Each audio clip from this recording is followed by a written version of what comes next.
80 personas.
Vale, en un minuto empezamos. Sí, un minuto. Bueno, ya hay ¿cuántos somos ya? 96. 96 partidos. 96.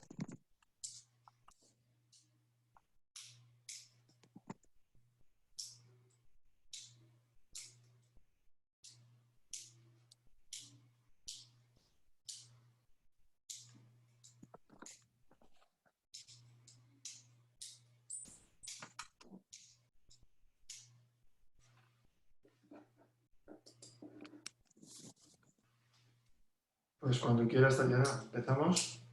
Muy bien, empezamos. Empiezo yo, ¿no? Empieza Luis, sí. Bueno, buenas tardes a todos. Mi nombre es Luis Muñoz y estoy aquí con mi compañera Tatiana Villanueva, que es la que os va a explicar la parte de seguridad social y temas laborales, ¿vale? Yo llevo somos miembros del despacho de Sánchez Butrón Abogados y bueno, vamos a intentar explicar los principales puntos de todas las novedades fiscales y laborales que han surgido en los últimos días, ¿vale? Voy a empezar yo con la parte tributaria.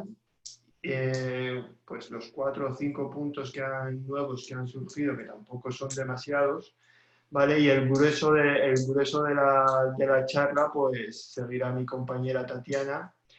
Y al final de la exposición, pues mediante el chat que está habilitado, pues podréis hacer las preguntas tanto de su parte como de la mía que consideréis oportunas y en la medida de lo posible os las intentaremos responder, ¿de acuerdo? Bueno, estoy compartiendo con vosotros un pequeño documento que hemos hecho con las principales novedades tributarias que ha habido. Lo hemos desglosado en 2 puntos. Uno es lo que hace referencia al Real Decreto Ley 7/2020 del 12 de marzo, ¿vale? Y un segundo punto, que es el artículo 33 del Real Decreto Ley 8/2020, que es donde se introducen las medidas tributarias dentro de ese Real Decreto. Bueno, pues como comentábamos, en el Real Decreto 7/2020, pues las principales novedades tributarias que se han introducido ha sido el tema de la flexibilización de los aplazamientos, ¿vale? Para impuestos de autónomos y pymes. En realidad, lo que viene a decir es que cumpliéndose las condiciones habituales para solicitar un aplazamiento, es decir, que se esté al corriente de las obligaciones tributarias y siempre que la solicitud de aplazamiento no supere los 30.000 euros se podrá solicitar, como se ha estado solicitando hasta ahora. Pero la principal novedad que trae este Real Decreto es que se podrán aplazar tanto las retenciones, los modelos de retenciones, como el modelo de pagos fraccionados del impuesto de sociedades. Y que durante los 3 primeros meses no se devengarán intereses por estos aplazamientos. El requisito que hay que cumplir es que no se haya tenido durante 2019 una facturación superior a 6.010.121,04 euros. Es decir, que no seamos considerados gran empresa. Esa es la principal novedad que introduce este Real Decreto, y recientemente la Agencia Tributaria en su página web ha publicado un documento en el que da las instrucciones para poder solicitar los aplazamientos acogiéndonos a las novedades de este Real Decreto. ¿Vale? La solicitud del aplazamiento se hace de la manera habitual que se hace, es decir, presentando el modelo, marcando el reconocimiento de deuda y gestionando la solicitud del aplazamiento.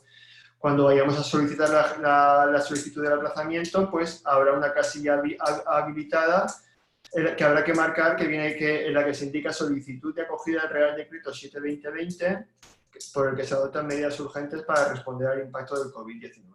Habrá que marcar esa casilla y habrá que solicitar el aplazamiento en un único pago. No se puede solicitar un fraccionamiento. Es un aplazamiento en un único pago, ¿vale? Se podrá solicitar 1, 2, 3, hasta 6 meses. Y en el campo de motivo de la solicitud indica a la agencia tributaria que es muy importante escribir la coletilla aplazamiento Real Decreto Ley, RDL. ¿Vale? En principio, si se cumplen las condiciones, será concedido el aplazamiento con las novedades introducidas en el Real Decreto. No hay mucho más en cuanto a las novedades tributarias introducidas por este decreto. ¿Vale? 3 días después se aprobó el Real Decreto 8/2020 del 17 de marzo, ¿vale?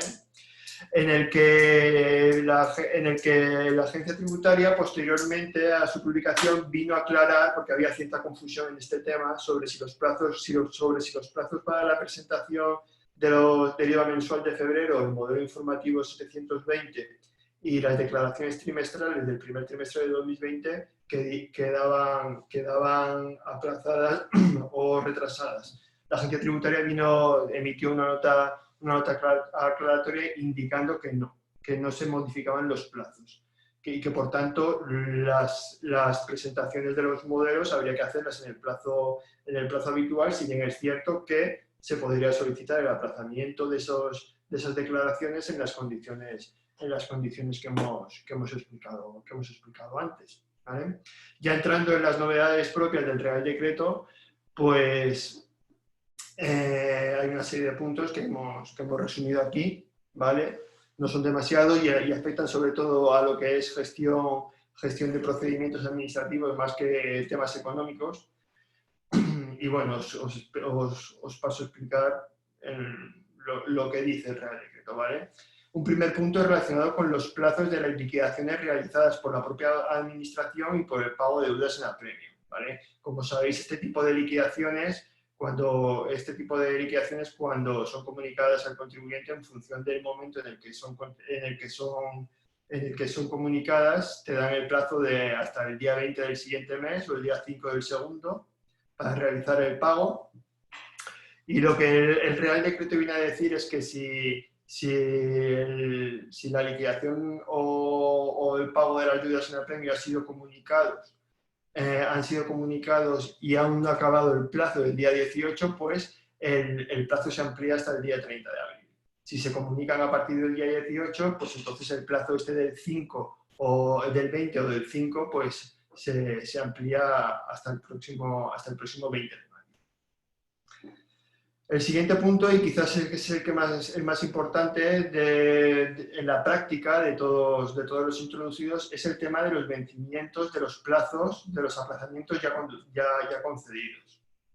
En este sentido, ¿vale? Pues se amplían hasta el próximo 30 de abril los plazos que hayan sido comunicados, pero que no hayan vencido anteriormente al 18 de marzo, que no hayan vencido a 18 de marzo, y si los plazos se comunican a partir del 18 de marzo, el plazo se amplía hasta el 20 de mayo.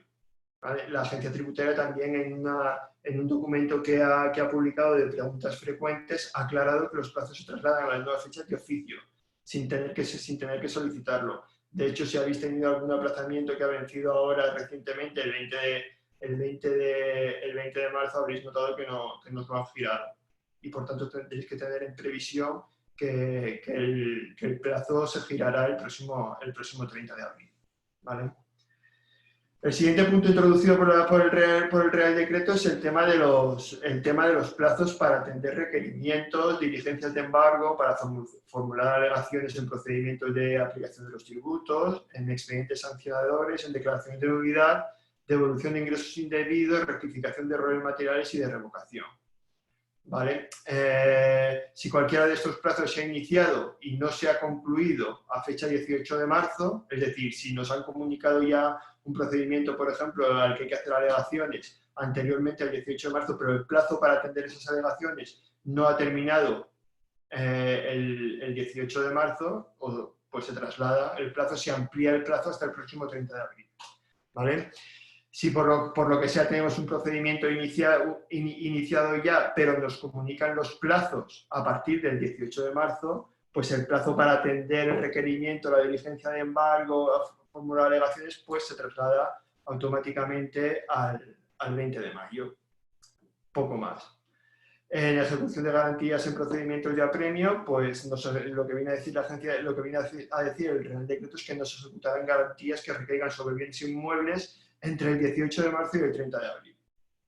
Si tenemos el caso, pues ya sabemos que durante ese plazo no se puede ejecutar ningún tipo de garantía que recaiga sobre inmuebles. El siguiente punto que trata el Real Decreto es el tema de los plazos de prescripción y de caducidad. ¿Vale? Entonces, a efectos de computar estos plazos, pues hay que tener en cuenta que no se computará el periodo transcurrido entre el 18 de marzo y el 30 de abril, blindándose de esta manera la agencia tributaria durante este periodo por la supuesta inactividad que va a tener la agencia tributaria debido a la declaración de alerta. ¿Vale? En cuanto a procedimientos de reposición y económico-administrativos, lo que viene a decir el Real Decreto es que en las notificaciones de resoluciones que pongan fin a estos procedimientos, la agencia tributaria, simplemente acreditando un intento de notificación, se entenderán notificadas. Un intento de notificación, a partir del 18 de marzo, pues se entenderán notificadas. ¿Vale? Y por último, en cuanto al plazo para interponer recursos de reposición y reclamaciones económico-administrativas, dice que cuando el plazo para recurrir o interponer la reclamación económico-administrativa se inicie después del 18 de marzo, es decir, si nosotros tenemos que poner algún tipo de recurso de reposición ante una actuación de la agencia tributaria o una reclamación económico-administrativa y el plazo para iniciarlo es posterior al 18 de marzo, pues tenemos que el nuevo Real Decreto viene a decir que el plazo empezará a contar a partir del 30 de abril. Para plazos iniciados anteriormente al 18 de marzo, el Real Decreto no dice nada específico, así que habría que entender que en estos casos el plazo no se ve modificado. Como veis, en principio es más tema de procedimiento administrativo que en realidad medidas económicas que nos puedan interesar. La más interesante, pues la que he comentado al principio, ¿vale? Que en esta campaña de presentación de impuestos del primer trimestre se podrán pedir el aplazamiento de retenciones y de pago a cuenta del impuesto de sociedades, y que en aplazamientos ya concedidos, los plazos que recaigan durante estos días pues quedan aplazados de oficio al 30 de abril o al 20 de mayo. ¿Vale? Y pues nada, entonces ya doy paso a mi compañera Tatiana, que va a empezar con la parte relacionada con tema laboral y de seguridad social, y que y que os explicará cualquier tipo de duda que tengáis. Al final de su exposición dejaremos un periodo para que podáis plantear vuestras preguntas por el chat. Os las contestaremos de manera online, igual que hemos estado haciendo la exposición. Tatiana, te dejo a ti ahora, ¿de acuerdo? Muy bien. Gracias, Luis. Bueno, buenas tardes a todos. Como ya me ha presentado mi compañero Luis, mi nombre es Tatiana Villanueva y bueno, soy abogada del despacho Sánchez Butrón Abogados, cuya sede principal está en Alicante. Y bueno, formo parte de un equipo laboral de otros, junto con otros profesionales que bueno, estos días pues estamos atendiendo un poco, ¿no?, las solicitudes y las reclamaciones de nuestros clientes en cuanto a este servicio, ¿vale?, que se nos ha generado ahora como, bueno, pues en fin, una medida necesaria para algunas empresas, lamentablemente. Voy a compartir con vosotros simplemente una guía, ¿vale?, de medidas que ha publicado el Ministerio, a modo de que vayamos siguiendo un poquito un croquis de lo que ha venido a producirse después de la declaración del estado de alarma y de las medidas excepcionales aprobadas por el Gobierno. Sin embargo, bueno, no obstante ello, vamos a ir un poco sobre la marcha, ¿de acuerdo? Voy a ir atendiendo, como mi compañero Luis ha dicho, todos los mensajes que nos vayan llegando a través del chat durante mi ponencia, pero si me lo permitís, lo haré al final, ¿vale?, para no generar interrupciones en esta exposición, que pretendo que sea lo más clarificadora posible. Clarificadora ante el desconcierto en algunos aspectos y la confusión generada en algunos puntos. Porque, bueno, realmente yo lo que voy a intentar relatar o reflejar es la situación o el panorama que tenemos a día de hoy, es decir, a fecha actual, y más bien a día de hoy, porque sabemos que mañana de nuevo se reúne el Consejo de Ministros y pueden haber nuevos cambios.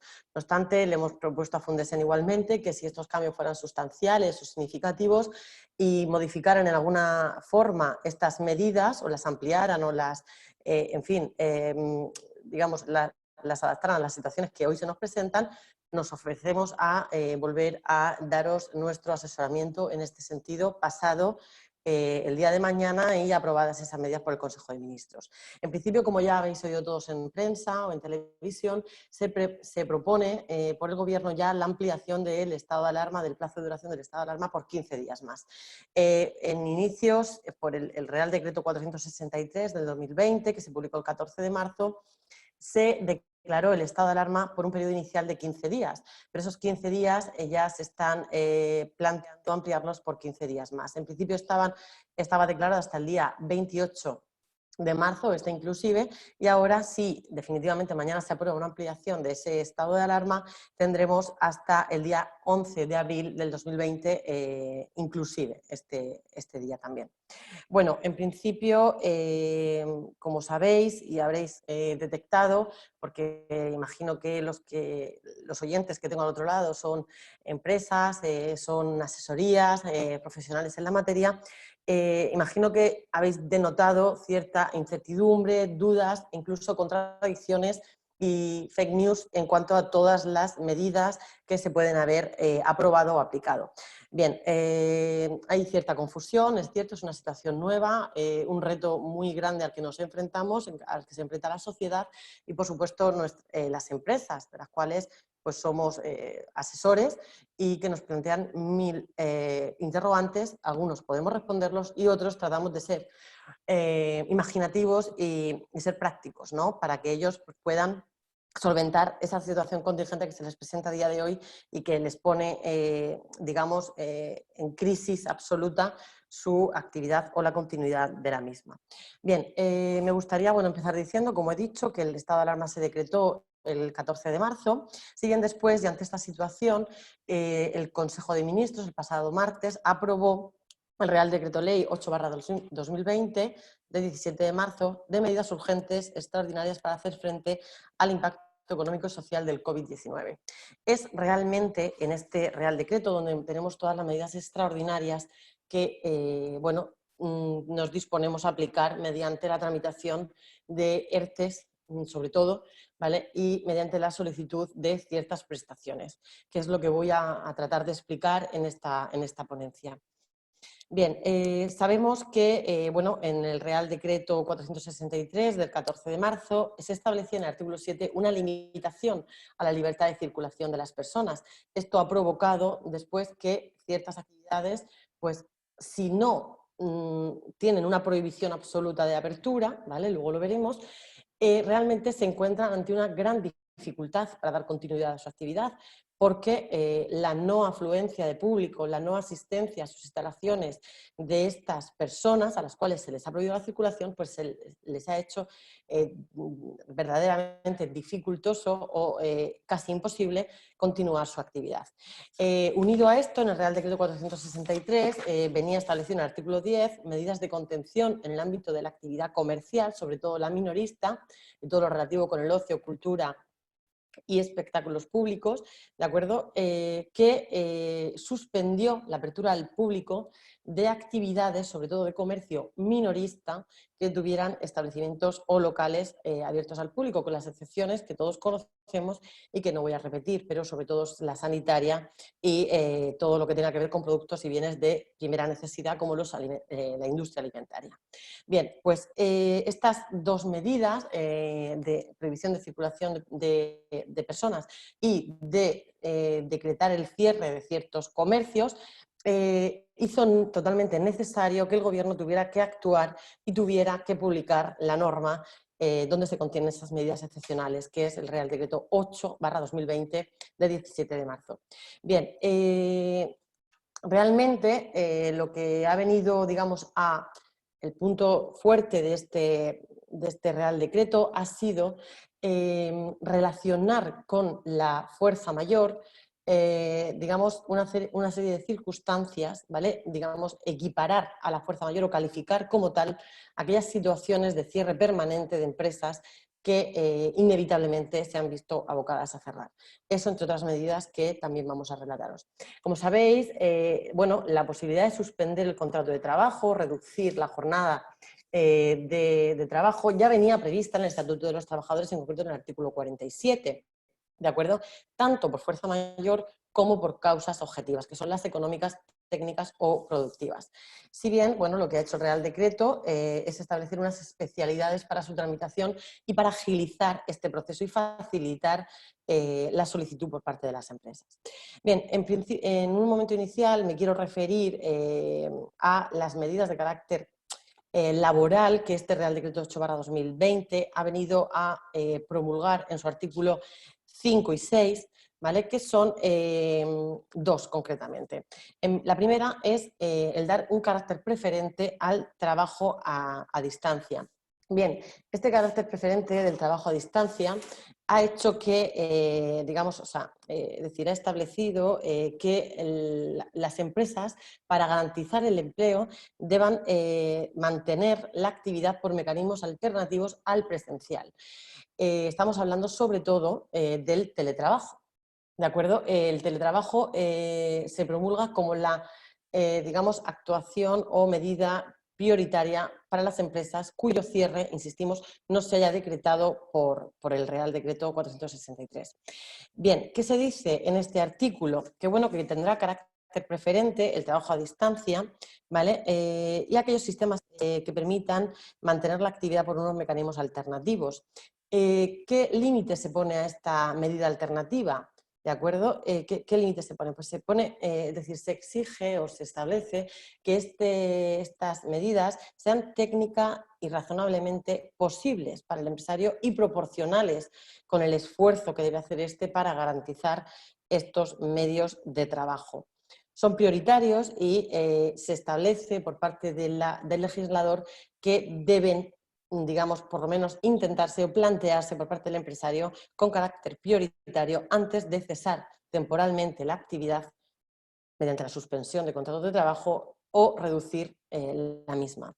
Bien, pues esto hace plantearnos muchas cuestiones, por ejemplo, los despachos profesionales cuya actividad se tramita normalmente, pues o se puede tramitar por medios telemáticos y bueno, son trabajos, digamos, que se pueden realizar a distancia en principio por sus profesionales y entendemos que esta medida ha venido a, digamos, paliar el gran impacto que tendría el hecho de que estas empresas también se plantearan un cierre masivo, ¿de acuerdo?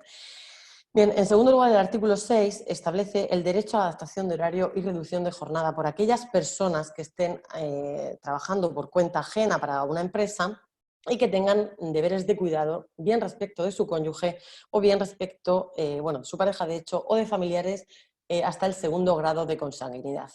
Digamos que esta posibilidad de adaptar la jornada, el horario de trabajo o reducir la jornada, viene directamente relacionada con la evitación del contagio de la enfermedad de coronavirus, de COVID-19. Para evitar la transmisión comunitaria de esta enfermedad. ¿Qué quiere decir esto? Que realmente una persona que acredite que tiene que cuidar a una persona en estas circunstancias podrá solicitar a su empresario que le reduzca la jornada o le adapte el horario para poder cuidar a esta persona. Esto se traduce, pues, en posibilidad de alterar el horario, cambiar el turno, un horario flexible, una jornada partida, ¿de acuerdo? Y en principio es una medida individual, es un derecho individual del trabajador y los términos en los que se tenga que plantear son una prerrogativa del propio trabajador que lo planteará y en principio tanto su alcance como su contenido vendrá delimitado por parte del trabajador. Si este trabajador tuviera reconocidas otras medidas de adaptación de jornada, podrá elegir que se apliquen con carácter precedente las que ahora y con ocasión de esta, pandemia o crisis sanitaria se le ha facultado por el artículo 6. Bueno, dicho esto, me quiero centrar ahora en la situación que se genera para las empresas que estén en una de las situaciones de fuerza mayor. ¿Qué se entiende por fuerza mayor? Bueno, pues la situación de fuerza mayor es una situación imprevisible, es una situación que no depende de la voluntad del empresario y es una situación de extraordinaria necesidad. Lo que ha hecho el Real Decreto es equiparar la situación de fuerza mayor a la situación de crisis sanitaria para aquellas empresas que tienen imposibilidad de apertura por la prohibición que ha establecido el Real Decreto 463.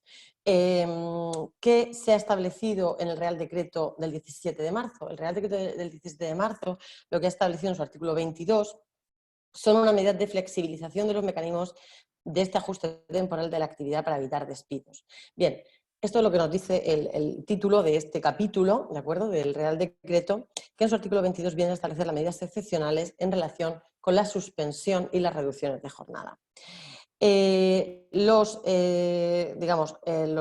ajustes por causa de fuerza mayor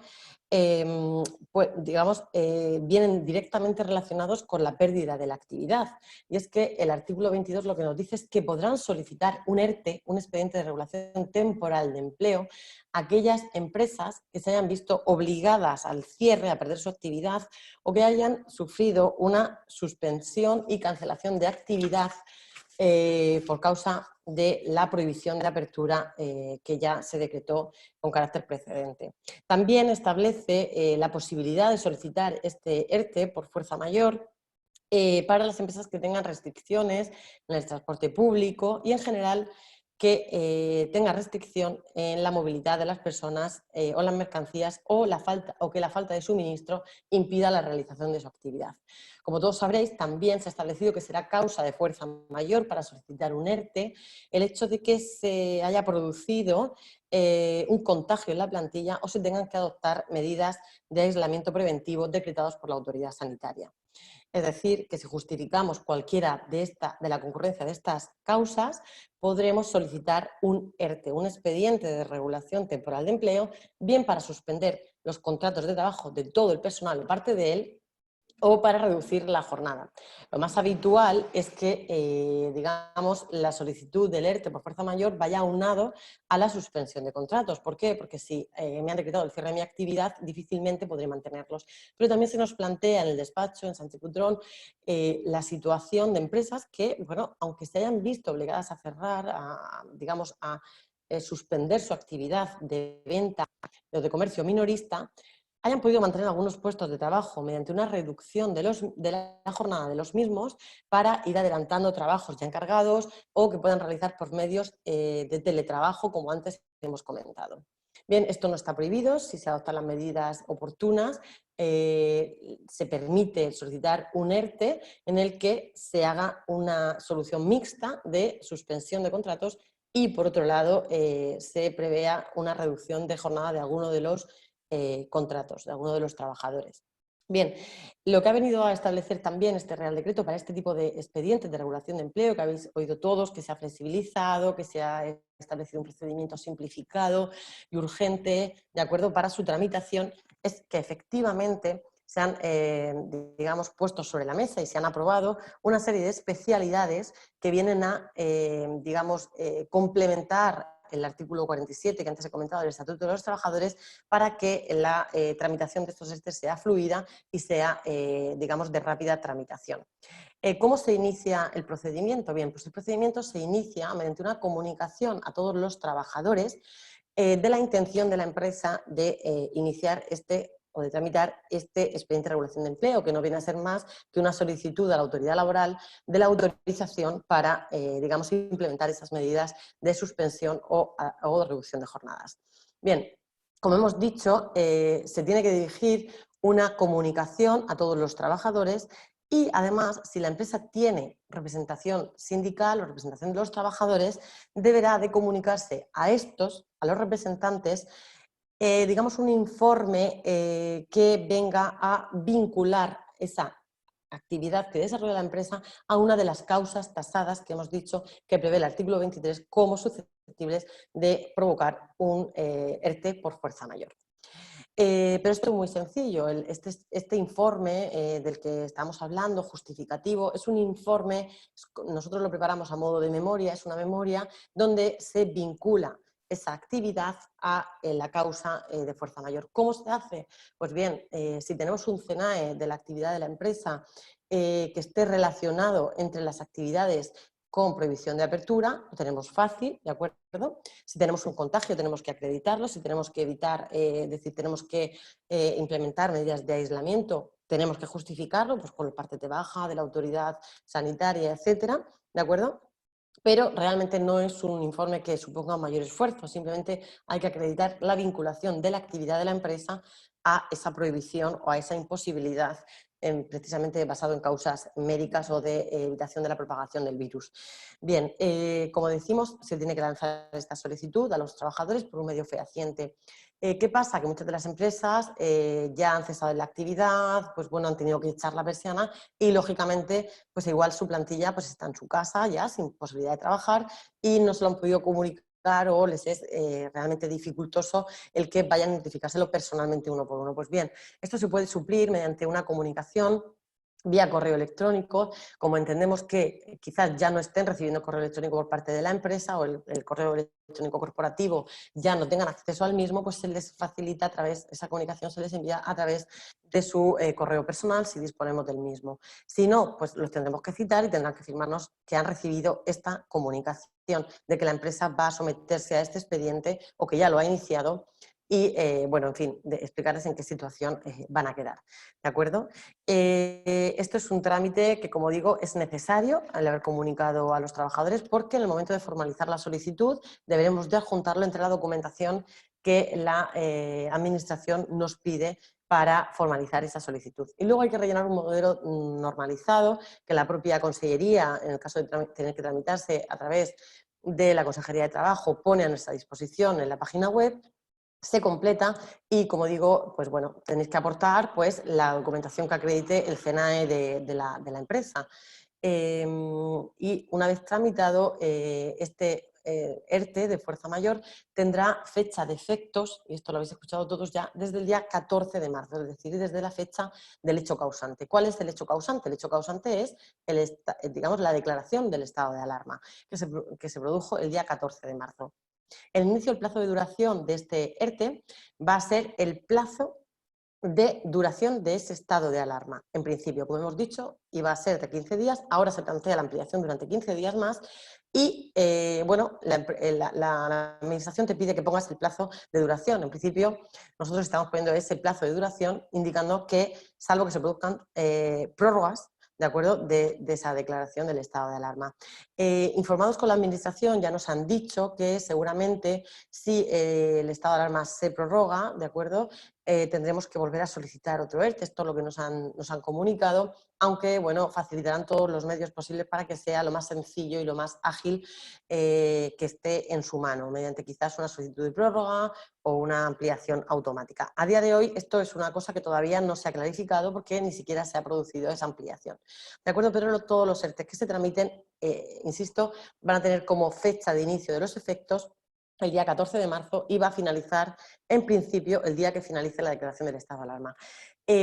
Si una empresa quiere prolongar los efectos, seguramente tendrá que, porque su actividad no se haya recuperado, aunque le hayan permitido abrir, seguramente tendrá que iniciar un expediente de regulación temporal de empleo, si es temporal, también para aplicar otras medidas que quisiera aplicar, como posiblemente sea nuevamente suspensiones y reducciones. Pero ya, si no está en vigor en la declaración del estado de alarma, se tendrá que tramitar como un ERTE, digamos, por causas objetivas, basándolo en causas productivas, que es lo más habitual a día de hoy, porque las económicas todavía a veces pues no podemos preverlas o no podemos cifrarlas porque no se han consolidado. Llevamos muy pocos días para poder ofrecer cifras posiblemente de pérdidas previsibles o incluso de pérdidas actuales, ¿no? Por lo tanto, como digo, de momento tenemos esas fechas y tenemos esas posibilidades. En cuanto a los derechos de los trabajadores durante este periodo de suspensión de su contrato de trabajo o de reducción de jornada, indicaros, como ya sabréis también, que los trabajadores tienen derecho al acceso a la prestación de desempleo, que se les reconocerá con fecha de efectos del hecho causante igualmente, del 14 de marzo, ¿de acuerdo?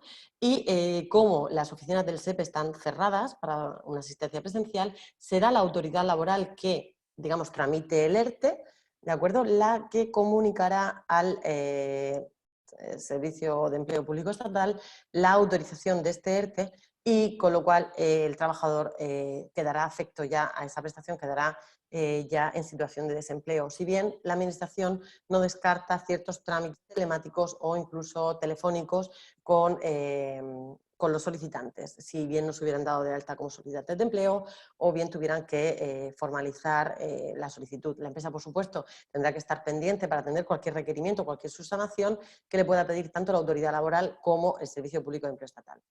Iniciada la solicitud, como os he dicho antes, la Administración, la autoridad laboral, tiene un plazo de 5 días para resolver el expediente. En el caso de que en el plazo de 5 días no se haya dictado ninguna resolución por parte de la autoridad laboral, el silencio será positivo, es decir, podremos entender concedido ese ERTE. La Administración, la autoridad laboral, tiene también la posibilidad de solicitar un informe a la Inspección de Trabajo y Seguridad Social. Esta solicitud es totalmente potestativa y deberá hacerlo en el mismo plazo que tiene para resolver, dentro del plazo que tiene para resolver el expediente. Creemos, por lo que hemos oído, lo que hemos estado viendo, que este informe no se va a pedir, porque realmente la Administración, en la mayoría de los casos, va a tener una facilidad de constatación a través del CNAE de la empresa y va a simplemente revisar que se encuentre entre las actividades incluidas dentro de las que están obligadas al cierre. Con lo cual entendemos que esta solicitud no se va a producir porque por tema de plazos se han acortado los plazos para tramitar este procedimiento y por lo tanto va a ser casi inviable o casi imposible ante la avalancha de ERTEs solicitar este informe. Pero bueno, ante cualquier duda de cualquiera de las solicitudes formuladas podrá hacerlo, ¿de acuerdo? Y la Inspección de Trabajo tendrá que facilitar este informe.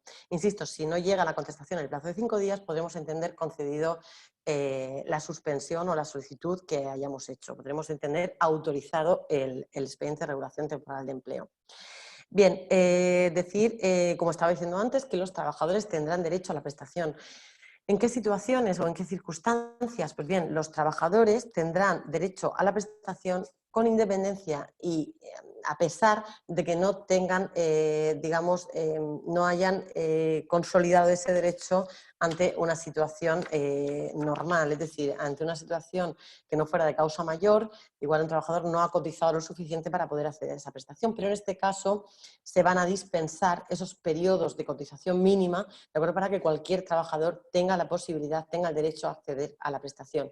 Al igual que os indico que el trabajador no descontará de su tiempo acumulado de desempleo el tiempo de disfrute del desempleo en el caso del ERTE, ¿de acuerdo? Es decir, el tiempo que haya disfrutado de la prestación por desempleo con ocasión o por causa de este ERTE no le va a ser descontado de su cuota acumulada o de su tiempo acumulado o consolidado de prestación de desempleo. Y esta prestación, aunque me adelanto, esta prestación es igualmente reconocible y en los mismos términos a los trabajadores que se hayan visto afectados por un ERTE por fuerza mayor,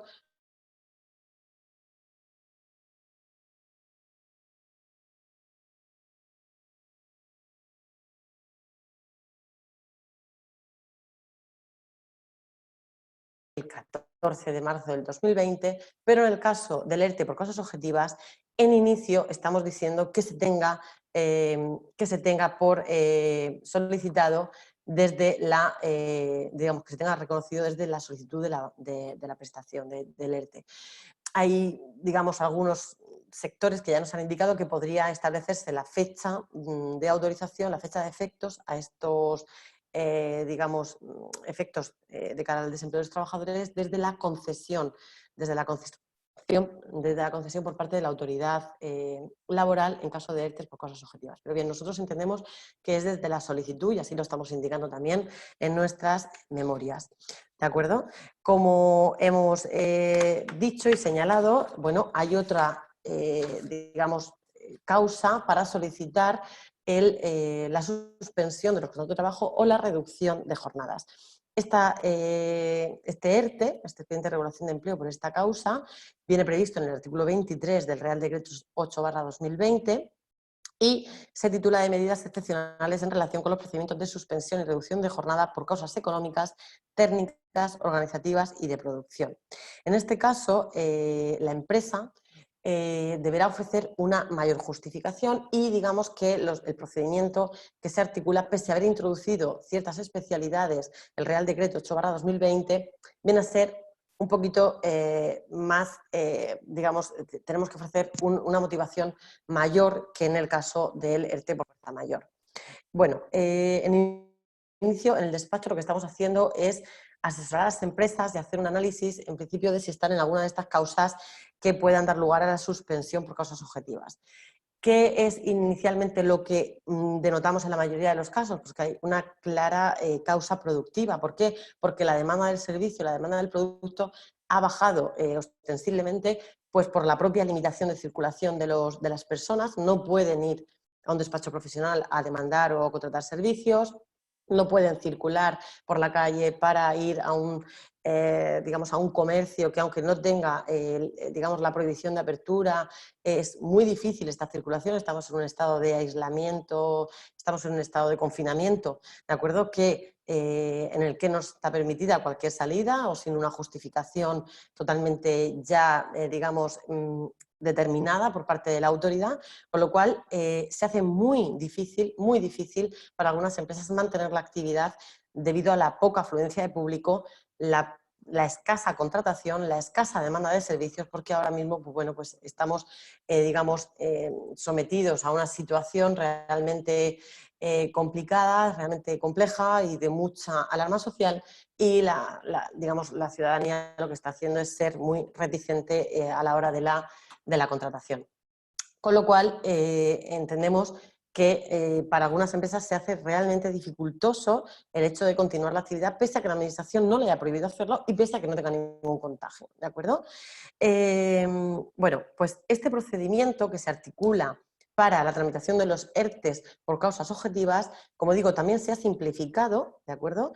Pero aquí sí que digamos, sí que se mantiene la necesidad de que haya un periodo de consultas. En el ERTE por fuerza mayor no tiene que haber ningún periodo de consultas con los trabajadores ni con sus representantes, simplemente una comunicación, como hemos dicho antes, y una solicitud ante la autoridad laboral justificando que nos encontramos ante una de las actividades que dan lugar a esa solicitud. En el caso de los ERTE digamos, por causas objetivas, tendremos que justificar y ofrecer los medios que tengamos a nuestro alcance o que en derecho sean admisibles para justificar por qué mi actividad se ha visto, en fin, desbancada o se ha visto minorada hasta tal punto de no poder subsistir o de no poder mantener el nivel de contratación en los términos y en las condiciones que lo tenemos configurado en nuestra marcha normal de nuestra actividad.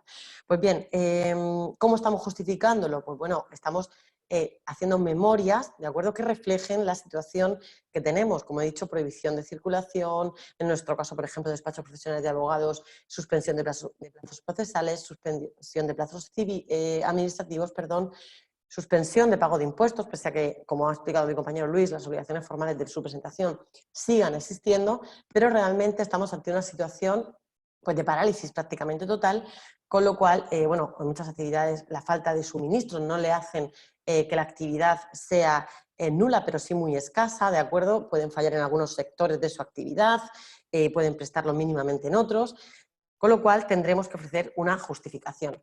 Yo creo que las causas productivas se producen en casi la mayoría de las empresas, ¿de acuerdo?, aunque no esté decretado su cierre. Y así lo estamos justificando, como digo, con las noticias de suspensión de plazos, prohibición de salida, prohibición de circulación. Todo esto nos hace que el panorama sea realmente gravoso para las empresas. También estamos adelantando que hay empresas que ya pueden tener una previsibilidad de pérdidas.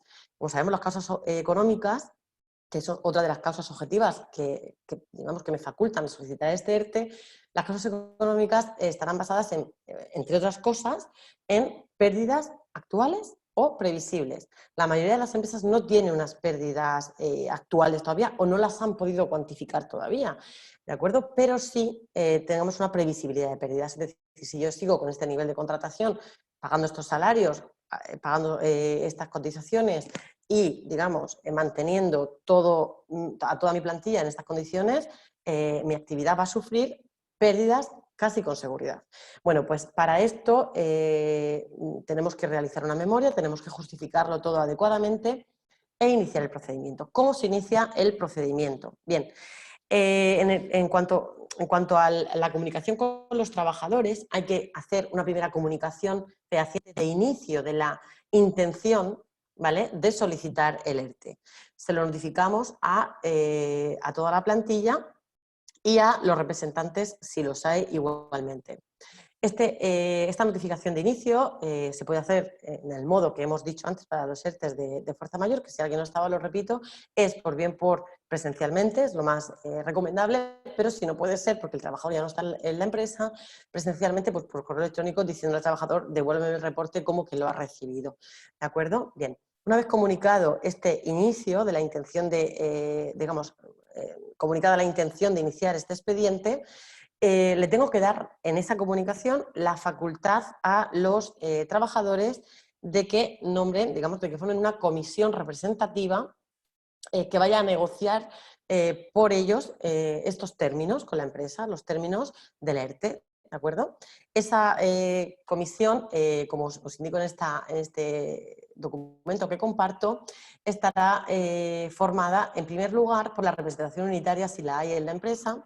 De no existir la representación legal de los trabajadores, los sindicatos representativos más representativos del sector al que pertenece la empresa con legitimación para formar parte de la comisión negociadora del convenio colectivo que resulte de aplicación, y de no ser posible, se nombrará, se constituirá la comisión representativa por los procedimientos o los trámites que vienen establecidos en el artículo 41.4 del Estatuto de los Trabajadores.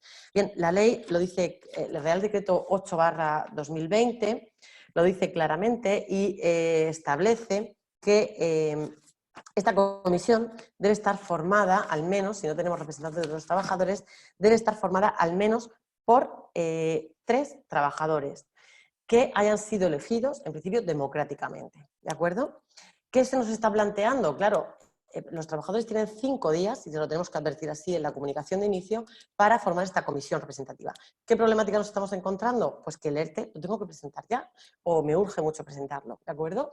Y si les doy este plazo de 5 días, primero para constituir la comisión negociadora, luego tengo que iniciar el periodo de consultas, que puede durar un máximo de 7 días, ¿qué me va a pasar? Que me voy a ir a 2 semanas. Entonces, lo que estamos haciendo es, para las empresas a las cuales asesoramos desde el despacho, es indicarles que pueden hablar con sus trabajadores, pueden informarles de que efectivamente esta comunicación les va a llegar, de que disponen de ese plazo de 5 días, pero que para facilitarlo todo y para que ellos empiecen a cobrar también su prestación a la máxima brevedad posible, pues que se constituyan a la mayor brevedad y que, digamos, levanten un acta de constitución de esa comisión representativa y ahí voten, es decir, ahí se reflejen los acuerdos que con la empresa, en una reunión que se puede concertar al día siguiente de esa comunicación, se constaten todos los términos del acuerdo que en principio son producto de esa negociación, de ese periodo de consultas que se han entablado con ellos. No tiene por qué durar 7 días. Si hemos hecho saber a nuestra plantilla la situación ante la que nos encontramos y ellos se compadecen y son conscientes de la situación, porque seguramente muchos de ellos pues ahora mismo no tendrán trabajo efectivo que realizar o se habrán notado un gran, bajón o parón de la actividad, pues van a ser comprensivos y lo que nos estamos encontrando es ante trabajadores que son comprensivos y que realmente pues llegan a un acuerdo de suspensión o reducción en los términos negociados con la empresa y que las empresas les están planteando. Bien, al igual que en el otro procedimiento, la autoridad laboral que recibe la solicitud tiene la posibilidad de solicitar un informe a la Inspección de Trabajo, que también es potestativo, y si lo solicita tendrá que evacuarse por parte de esta Inspección de Trabajo en el plazo de 7 días. Bien, en principio, si hay acuerdo con los trabajadores, la empresa lo que va a hacer es comunicar toda la documentación, el empresario formalizado, la memoria donde justifique por qué estoy solicitando el ERTE, comunicará toda la documentación de la empresa que acredite las circunstancias económicas, la actividad a la que me dedico, por qué ha bajado mi productividad, por qué tengo esas causas productivas, mi demanda de servicios, qué situación tengo realmente en la empresa. Hay que hacer una foto de la empresa y plasmarla en una memoria y exponérselo a los trabajadores para que entiendan por qué estamos ante esta coyuntura, esta decisión coyuntural que tenemos que adoptar necesariamente. Bien, pues esto todo se traslada en una solicitud por las vías telemáticas que la Consejería nos pone a nuestra disposición y se cursa la solicitud. En principio tenemos que poner un plazo, al igual que en el ERTE de fuerza mayor. Aquí lo que nos encontramos es que la duda, y totalmente razonable, que se nos plantea es por cuánto plazo lo solicitamos. Solicitamos durante la declaración del estado de alarma, solicitamos más porque yo no me voy a poder recuperar, lo estoy viendo por unas causas productivas, que realmente cuando cese la declaración del estado de alarma voy a tener la misma problemática o voy a mantener este déficit de demanda en mi servicio, porque en la ciudadanía seguirá existiendo un cierto miedo, una cierta, reticencia a contratar, pues bueno, porque tampoco, creo que al día siguiente de levantarse la declaración del estado de alarma nos encontremos en disposición de salir a la calle con total normalidad, con lo cual el plazo por el cual se está solicitando este ERTE suele ser un plazo mayor, ¿de acuerdo? Y lo que estamos haciendo en el despacho es decirle a las empresas que un poco cuantifiquen o nos computen el plazo que creen que van a necesitar para, levantar de nuevo su actividad. Bien, pues dicho esto, hay empresas que nos dicen solicítanoslo por 3 meses, yo creo que en 2 meses, yo creo que en 4. Bien, deciros que realmente esta solicitud y este plazo no es algo que nos coarte, que nos constriña tanto, porque nosotros tenemos la facultad, la empresa tiene la facultad en cualquier momento de poder llamar a ese trabajador. Es decir, yo he suspendido un contrato, en principio mi ERTE lo he comunicado y lo he acordado así con los trabajadores por un plazo X, pero ahora, pues sorprendentemente o digamos al margen de lo que yo tenía previsto en inicio, mi actividad se ha reiniciado con total normalidad y voy a necesitar a esos trabajadores. Pues bien, le hago un llamamiento y esos trabajadores tendrán la obligación de reincorporarse de acuerdo a la actividad con normalidad. Con lo cual yo considero y nosotros entendemos que se tiene que solicitar un plazo lo suficientemente amplio como para ser, digamos, cautos y haber podido evaluar un poquito en qué fecha nuestra actividad se va a poder recuperar. A consultas, por mi parte, a la propia Consellería, nos han comunicado que ellos no se van a pronunciar respecto a los plazos. No sabemos si realmente va a ser así o no, porque ciertamente hay mucha confusión en esta materia. Ellos simplemente nos han indicado que comuniquemos el plazo y que si no nos dice lo contrario la Administración, en el plazo que disponen para hacer esta, digamos, autorización del ERTE, pues esta resolución favorable, si no nos dicen nada en cuanto al plazo, nosotros estaremos facultados para tener los contratos suspendidos en la jornada reducida durante ese tiempo, a no ser que la empresa tenga una necesidad de reincorporar a alguien con carácter, digamos, anticipado. Con lo cual, lo solicitamos así y, como digo, así estamos cubiertos. Si pasado ese plazo tuviéramos todavía esa causa productiva o hubiéramos incurrido en otras, como pueden ser económicas, tenemos que volver a solicitar otro ERTE, ¿de acuerdo? Eso sí que lo tenemos claro y nos lo han comunicado así desde la Administración. Por lo tanto, creo que lo más cauto es, digamos, práctico, solicitar un plazo lo suficientemente amplio como para poder tener esta cobertura y, digamos, ir hacia esta recuperación, pero con tranquilidad de que no voy a tener que soportar esta carga. Bien. No he hablado hasta este momento de qué impacto tiene para la empresa. He hablado del impacto que tiene para el trabajador la solicitud de los ERTEs, ¿de acuerdo? En cuanto al desempleo, del que pueden disfrutar tanto en uno como en otro caso, pero no he hablado de la repercusión para la empresa. Pues bien, como todos habéis escuchado, para la empresa se establece, en el caso del ERTE por fuerza mayor, una exoneración del pago de las cuotas de la Seguridad Social, que en el caso de empresas de menos de 100 trabajadores será del 100% y para empresas de más de ese número de trabajadores será del 75%.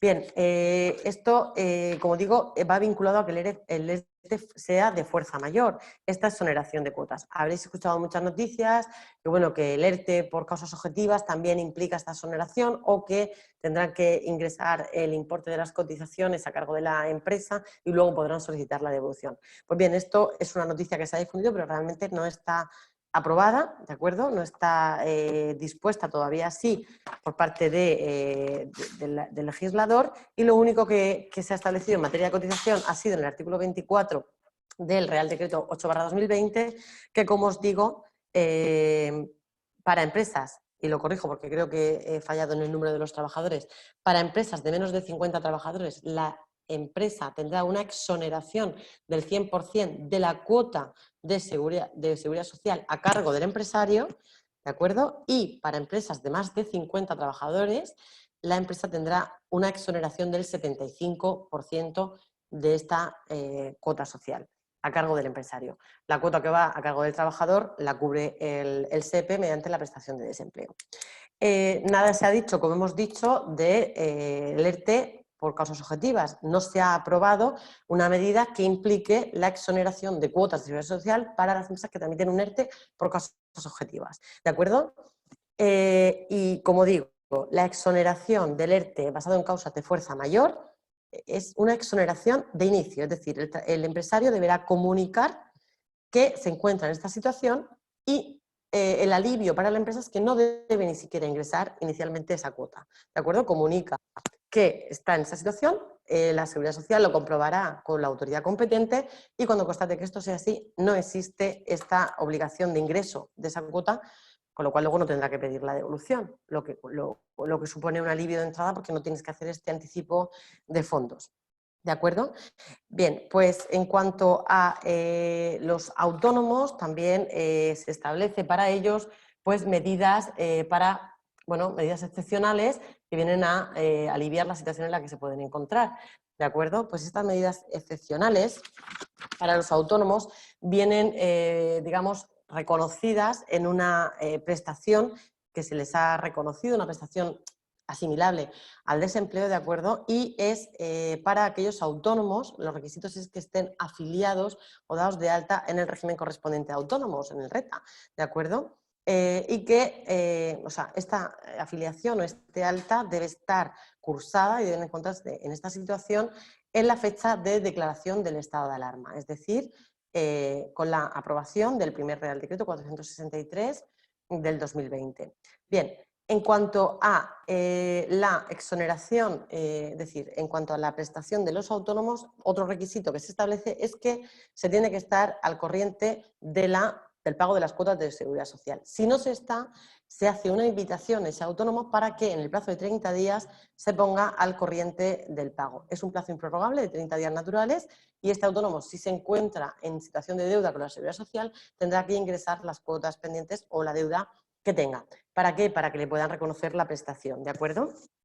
No es necesario para el autónomo que tenga la cobertura contratada por cese de actividad para poder acceder a esta prestación. Tampoco es preciso que el autónomo se dé de baja en su actividad en Hacienda. Lo que se exige es que el autónomo haya tenido que cerrar su actividad, es decir, que esté en una situación de cierre por la disposición del artículo 10 del Real Decreto 463 del 2020 o que su nivel de facturación en ese mes haya bajado, se haya reducido su facturación en un 75%. Bien, ¿cómo acreditamos esto? Muchos me preguntan, ¿cómo acreditamos esta bajada de la facturación, ¿no? Bien, pues tenemos que poner la vista en la facturación de la media la media mensual facturada en el semestre inmediatamente anterior a la solicitud. ¿De acuerdo? Entonces, si yo en los 6 meses previos, si solicito la prestación en abril, porque el plazo para solicitarla es de un mes, ¿de acuerdo? Si solicito la prestación en abril, pues tendré que acreditar que de septiembre a el mes de marzo he tenido una facturación X mensual, una prorrata mensual, y que la facturación en este mes, desde que se ha aprobado esta medida hasta que se solicite, se ha visto reducida mi facturación en un 75%. Bien, como decíamos antes, tampoco se exige un periodo mínimo de cotización por parte del autónomo. No hace falta que haya consolidado, es decir, no hace falta que esté dado de alta como autónomo un plazo X previo a la solicitud de esta prestación. Durante el reconocimiento de esta prestación también se le exonerará del pago de la cuota de la seguridad social, de la cuota autónomo. Si lo ingresa, luego podrá solicitar esta devolución.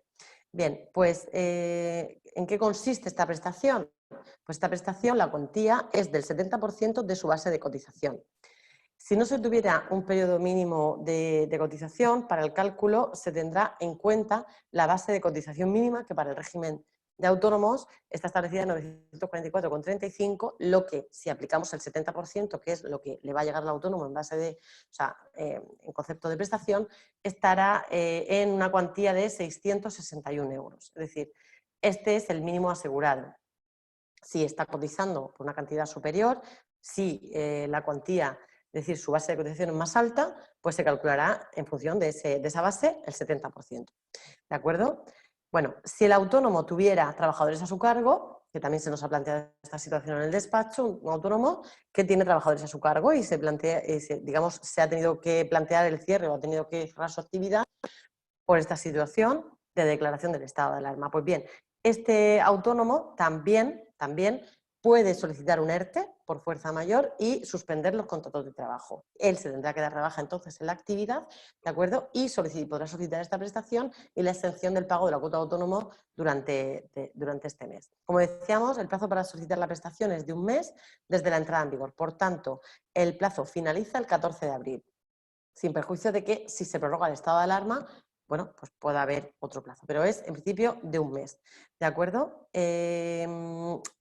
Cuando hablamos de la cuantía que va a percibir el autónomo, bueno, pues, y de la duración de esta medida, tenemos que decir también que en principio se dice que el cobro de la prestación se producirá durante un mes como mínimo, ¿de acuerdo? Pero si la declaración del estado de alarma se prolonga más allá de un mes, actualmente no lo tenemos solo 15 días, si mañana se prolonga durante 15 días tendremos justo un mes, pero la norma dice que si se prolonga durante más de un mes, su prestación alcanzará al último día del mes en que finalice la declaración del estado de alarma. Es decir, que si después de esta ampliación del plazo de 15 días se produjera otra ampliación que ya nos hiciera estar en un estado de alarma durante más de un mes y un día, y esa declaración del estado de alarma finalizara, por ejemplo, el 28 de abril, Bueno, pues el autónomo podría cobrar esta prestación hasta la finalización del mes de abril, ¿de acuerdo?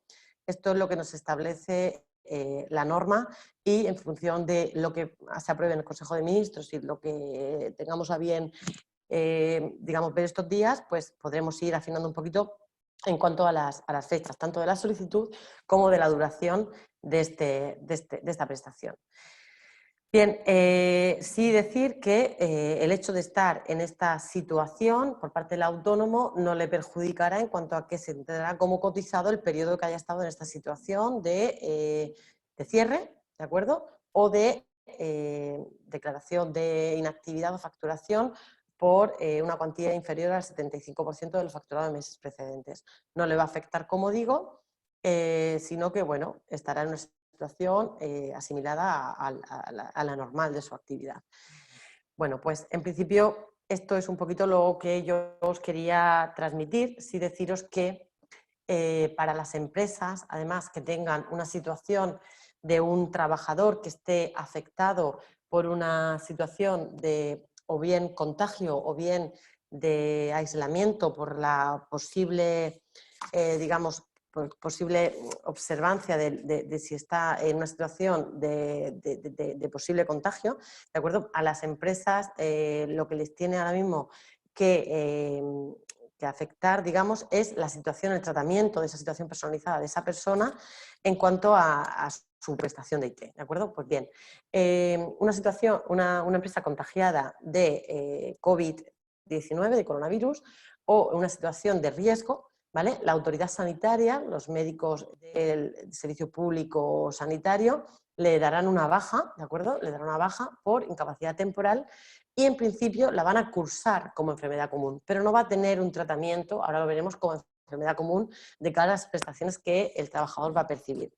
Bien, el Ministerio de Sanidad ha aprobado unos códigos, una codificación de esas enfermedades y los partes de baja tramitados por los médicos adscritos al sistema público de salud deberán de indicar ese código. Si se indica ese código en la baja, ¿de acuerdo? Tendremos una situación de un trabajador que está en una situación de incapacidad temporal por digamos, por esta situación de riesgo o por este contagio o por esa afección de la propia enfermedad. ¿Cómo se trata esto de cara a la empresa? Bien, la empresa lo va a tramitar, ¿de acuerdo? Como digamos, como una IT por accidente profesional. Quiere decir que el trabajador va a cobrar el 75% de su base desde el primer día. La empresa, como con todas las IT por accidente profesional, deberá seguir pagando la nómina, si bien sabemos que el salario irá a cargo de la entidad gestora en este caso, ¿de acuerdo? Entonces, la empresa lo paga como un pago delegado, el salario, y se lo descontará en los seguros sociales del mes siguiente. De forma que la empresa, ante una situación normal con un trabajador en IT por esta circunstancia, lo único que tendrá que asumir inicialmente es la carga del seguro social, ¿de acuerdo? Aunque inicialmente, como decimos, lo paga todo, paga la nómina con un 75%, a no ser que el convenio establezca una mejora de convenio de la situación de accidente profesional hasta un 100%, en este caso lo tendrá que complementar también la empresa, ¿de acuerdo? Entonces, la empresa paga la nómina y el salario, lo que haya pagado en concepto de salario, se lo bonificará en los seguros sociales, de tal forma que se descuenta y se alivia de este pago. El pago de salario va a cargo de la entidad gestora y el seguro social a cargo de la empresa en esta situación.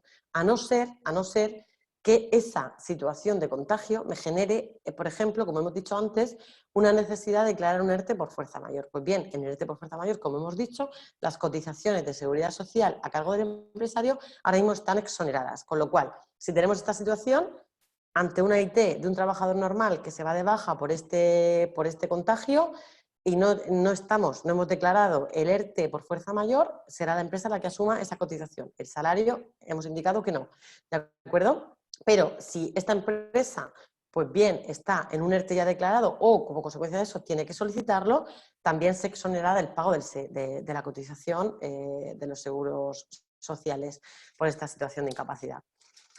Y bueno, ahora mismo creo que hemos hablado un poquito de todo lo que nos puede afectar en nuestro día a día. Como he indicado antes, es una situación muy cambiante, contingencia y con muchos, es decir, con muchos interrogantes y con muchas situaciones todavía no solventadas por parte de la propia administración, que tiene cierto caos y cierta avalancha de asuntos y cierto descontrol a la hora de la tramitación también.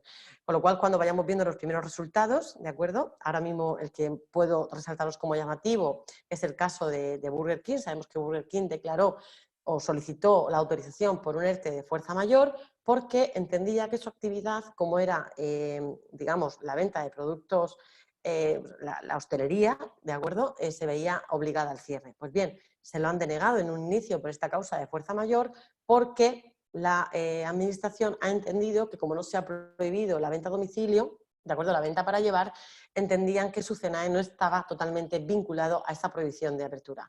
Con lo cual hay que ser conscientes de que, bueno, estas cosas pueden ocurrir. Quizás Burger King debería haber solicitado parcialmente, es decir, tenía que haber solicitado un ERTE por causas objetivas si parte de su actividad se tenía que mantener o si se podía mantener, ¿de acuerdo? Y haber suspendido o reducido jornada en función de la actividad que sí podía desarrollar. Con lo cual, reafirmamos la idea de que un ERTE por fuerza mayor es una situación que sea de alguna forma inevitable por parte del empresario, el tener que cerrar la actividad. Hablamos de inevitable como la situación que se produce como única situación, la del cierre, como única solución la del cierre, pues bien por un contagio, bien porque me lo prohíben, ¿de acuerdo? Pero aquí lo dejo abierto porque realmente hay profesionales que ya nos están planteando, hombre, si los suministros no me llegan, si los clientes no me llegan, si el tráfico aéreo está cerrado, si realmente hay mucha dificultad para el tránsito de personas, para el movimiento, para la libre circulación, ¿cómo voy a mantener mi actividad? ¿Cómo voy a mantener mi actividad si los juzgados están cerrados? ¿Cómo voy a mantener mi actividad si los plazos están suspendidos?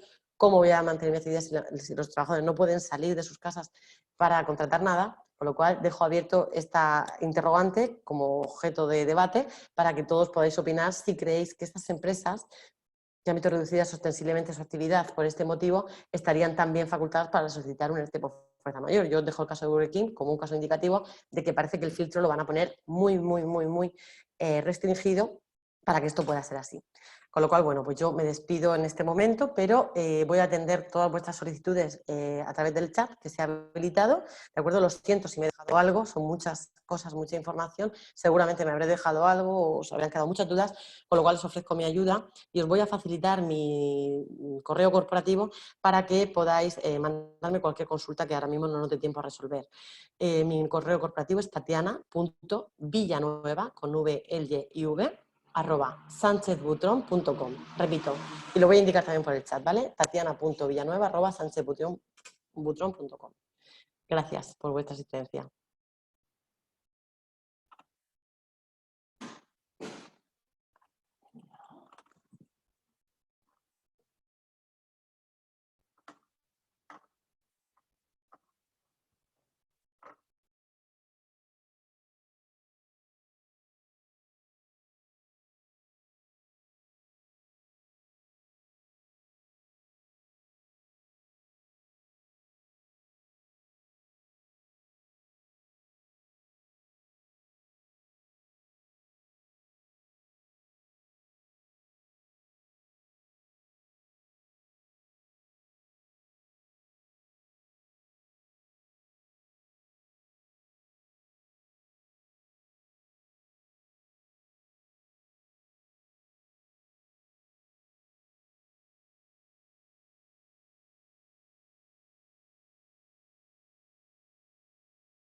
Un momento, por favor. Tatiana nos contestará las preguntas en breve.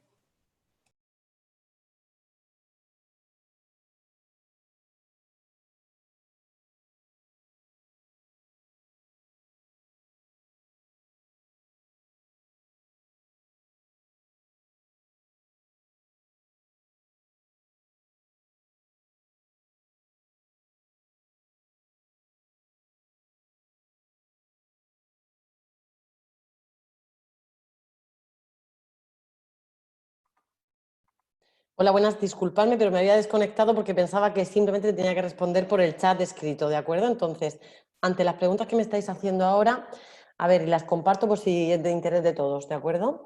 Una empresa no obligada a cerrar y realizando teletrabajo como medida sanitaria preventiva, pero que como consecuencia del estado de alarma y la prohibición de movilidad tiene pérdidas en la carga de trabajo. Puede decir que es incompatible el teletrabajo con un ERTE fundamentado como fuerza mayor, y por lo tanto no es posible las bonificaciones previstas tanto para la empresa como para los trabajadores.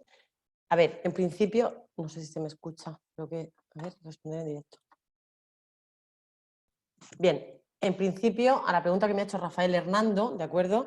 De una empresa que no está obligada a cerrar y que sí puede tener medidas de teletrabajo, trabajo a distancia como medida preventiva, pero también, bueno, como medida efectivamente impuesta como prioritaria para garantizar el empleo, me preguntaba si tiene pérdidas en la carga de trabajo. Entendemos que cuando hablamos de pérdidas en la carga de trabajo, entendemos una falta de demanda de servicio o de la actividad, ¿de acuerdo? Más bien estaría enfocado como una causa productiva. Me pregunta si puede decir que es incompatible el teletrabajo con un ERTE fundamentado en causa mayor. Vale, como he dicho antes, el ERTE, que está fundamentado en fuerza mayor, viene muy detalladas las causas por las cuales se puede solicitar, y realmente una actividad que no está obligada al cierre, ¿de acuerdo?, no tendría cabida si puede desarrollar esta prestación, esta actividad con medios complementarios. Como os he dicho, el teletrabajo es una medida prioritaria y que la empresa, si no la implementa, tiene que justificar muy bien por qué lo hace. Bien, pero en esta situación sí que nos encontramos ante la posibilidad de solicitar un ERTE por causas objetivas. Como me está diciendo Rafael, pues la empresa tiene un déficit en su demanda de servicios o de productos, con lo cual esto hace que la plantilla o esté parada o esté muy vacía de trabajo, ¿de acuerdo? Y que efectivamente el mantener esta plantilla puede hacer padecer o puede hacer peligrar la viabilidad del mantenimiento de los puestos de trabajo. Con lo cual, en este caso, descarto, bajo mi punto de vista, el ERTE por fuerza mayor, pero sí lo fundamentaría y lo enfocaría como un ERTE por causas objetivas, ¿de acuerdo? Básicamente productivas, pero también posiblemente económicas, como pérdidas previsibles. Bueno, creo que por aquí he respondido, con lo cual, a lo que me preguntaba de las bonificaciones, aquí en este caso la empresa no se exonera del pago de la cuota de seguros sociales, y el trabajador sí puede solicitar el desempleo en los mismos términos que en un ERTE por fuerza mayor. Bien, sigo con la pregunta de César, que me dice, sigo viendo que se clarifica el ERTE como fuerza mayor o no, en qué radica la diferencia en el artículo 22 y 23. No parece que el 22 sea un listado exhaustivo, sino ejemplificativo, que no recoge todos los casos. El propio Real Decreto reconoce la vinculación de que caiga la demanda con la situación provocada por el COVID, y no solo la falta de suministro sería motivo de causa mayor, sino, entre otras, también la propia pérdida de la demanda. No parece que sea solo contagio o que la actividad esté dentro de las específicamente indicadas. No creo que el criterio de la autoridad laboral o la inspección de trabajo aporte otro criterio. Bien, esta pregunta es la que nos hacemos todos y por eso he planteado el debate final, ¿de acuerdo? Porque realmente, como dice César, el artículo 22 prevé, es como, no es un número clausus, sino que deja abierta la posibilidad, ante otras circunstancias concurrentes, de acuerdo, de que se pueda pedir un ERTE por fuerza mayor.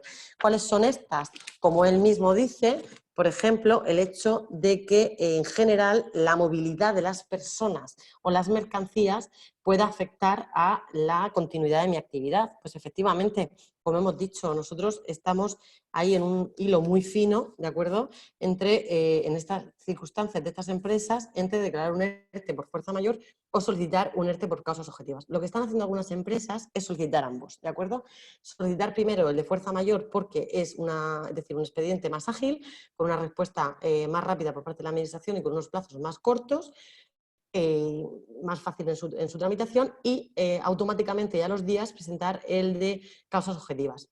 Os he puesto el ejemplo del tema de Burger King. Pues bien, ahí lo tenéis. Es muy justificada la argumentación que dio de que la empresa es una empresa, es decir, es una actividad enfocada a la hostelería, a la venta de comida, pero en restaurante principalmente, y no se lo han admitido. Entonces, pues en fin, habrá que justificarlo bien, ¿de acuerdo, César? El tema, pero como indico, algunas empresas están haciendo las dos cosas. Solicitar en primer lugar el ERTE por fuerza mayor y, en segundo lugar, el ERTE por causas objetivas. Bien, a la pregunta de espectador anónimo, que no sabemos quién es, pero bueno, me dice, buenas tardes, pero los trabajadores que se han despedido sin haber realizado ERTE, por ejemplo, fijos, discontinuos y contratos de hora y servicio que hayan finalizado, también les corresponde indemnización por desempleo si no tienen cotizado suficiente tiempo y tampoco cuenta el periodo de paro consumido, ¿o sí? Bien, pues si no se les ha despedido con ocasión de un ERTE, en este caso no se les va a aplicar estas medidas, ¿de acuerdo? Nosotros nos hemos encontrado con empresas que tienen contratos por tiempo determinado o contratos de duración determinada por obra y servicio o eventuales por circunstancias de la producción que los han incluido, es decir, o bien los han rescindido, ¿de acuerdo? O bien algunos otros los han incluido dentro del ERTE. Desde luego los de obra y servicio entiendo que deben ser extinguidos por cesación, desaparición de la causa o del servicio por el cual se firmaron. Y en tema de los eventuales por circunstancias de la producción estarían un poco como su duración puede ser mayor o puede que no haya finalizado la duración al momento de la declaración del ERTE, pues yo entiendo que estos se podrían incluir dentro del ERTE, pero muchas empresas están optando también por rescindirlos, ¿de acuerdo? Efectivamente, las causas que dieron lugar a su formalización pues han decaído, ya no hay circunstancias de, digamos, incremento de tareas ni nada de esto, y con lo cual entiendo que deberían de ponerse fin a estos anticipadamente. ¿Por qué he dicho que muchos lo incluyen dentro del ERTE? Porque si los finalizamos forzosamente, los eventuales que todavía no han agotado el tiempo de duración mínima establecido en los mismos, pues vamos a tener que pagar la indemnización de 20 días por fin de contrato, en este caso, ¿vale? Por causas objetivas. De lo contrario, si lo metemos en el ERTE, pues cuando lo resolvamos tendremos que pagar la indemnización de 12 días, que es la indemnización para los contratos de duración determinada. Con lo cual, bueno, creo que he respondido a esa pregunta. César me dice, ¿hay posibilidad de poner en el modelo normalizado fin estado de alarma en lugar de fecha cierta para evitar tener que presentar sucesivos o prórroga de los mismos? A ver, en cuanto al fin del estado de alarma, entiendo que me estás preguntando, César, por un ERTE que va directamente relacionado con una fuerza mayor. Con lo cual da igual lo que pongas, no te lo van a reconocer por más tiempo que el que esté decretado el estado de alarma en principio. Con lo cual, el indicar una fecha es totalmente simplemente una cuestión procedimental y formal, porque realmente la autoridad ya ha declarado que se van a mantener hasta que finalice el estado de alarma. Por tanto, poner fin de estado de alarma no es necesario, simplemente en principio lo vamos a solicitar por 15 días, o sea, por el plazo que tenemos, digamos, ya determinado, pero si pues mañana el Consejo de Ministros aprueba una ampliación de este plazo de la declaración del estado de alarma, ya he dicho, no sabemos si va a ser por el sistema de prórroga o por solicitar un nuevo ERTE. Por tanto, muchas empresas están esperando a mañana a ver lo que se dice para ya tener esa cobertura o ya tener esa constancia de que al menos va a ser durante 15 días más. A ver. A la pregunta de, buenas tardes, ¿una sociedad que el administrador no está de alta de autónomo puede pedir el ERTE? Bien, entiendo que esta pregunta va referida a la situación del administrador que sí que está de alta como autónomo, que él mismo puede pedir el ERTE para sus trabajadores, ¿de acuerdo? Por supuesto, y él mismo, si no está de alta como autónomo, no se puede beneficiar de la prestación, de acuerdo, que hemos dicho antes que se ha reconocido a los trabajadores autónomos como medida excepcional, pero él, por supuesto, que sí que puede solicitar el ERTE para su plantilla, para la que tenga bajo su cargo, aunque no esté de alta como administrador. Gustavo pregunta, ¿se puede comunicar el inicio del procedimiento del ERTE tan solo a la representación unitaria de los trabajadores, a los sindicatos, sin comunicarlo también de forma individual a todos y cada uno de los trabajadores afectados de la empresa? A ver, entiendo que estás hablando de un ERTE por causas objetivas.